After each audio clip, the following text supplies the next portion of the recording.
ഈ രാജ്യത്തെ ഭൂരിഭാഗം ക്ഷേത്രങ്ങളിലും ഏറ്റവും കൂടുതൽ പ്രാർത്ഥനകളും മന്ത്രങ്ങളും ഇപ്പോഴും ഇങ്ങനെയാണ്: ഓ ശിവ, ഞാനിപ്പോൾ എങ്ങനെയാണോ അതിനെ നശിപ്പിക്കണേ, അങ്ങനെ അങ്ങയെപ്പോലെയാകാൻ എനിക്ക് കഴിയട്ടെ.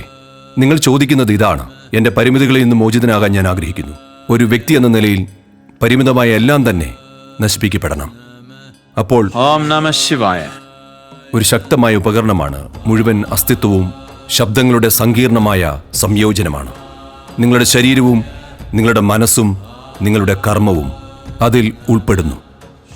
ഇപ്പോൾ നാം ഭൗതിക അസ്തിത്വമായി കരുതപ്പെടുന്ന എല്ലാ സ്പന്ദനങ്ങളിലും ഈ പ്രത്യേക സ്പന്ദനത്തിന് ഭേദിക്കാനും നശിപ്പിക്കാനുമുള്ള ശക്തിയുണ്ട്. അതുകൊണ്ട് ഈ മന്ത്രം നാശത്തിൻ്റെ മന്ത്രമാണ്. കാരണം നിങ്ങളായിരിക്കുന്ന പരിമിതമായ വ്യക്തിത്വത്തെ ഇല്ലാതാക്കുവാൻ നിങ്ങൾ തയ്യാറാകുമ്പോൾ മാത്രമേ അതിരറ്റ സാധ്യത ഒരു യാഥാർത്ഥ്യമാകൂ.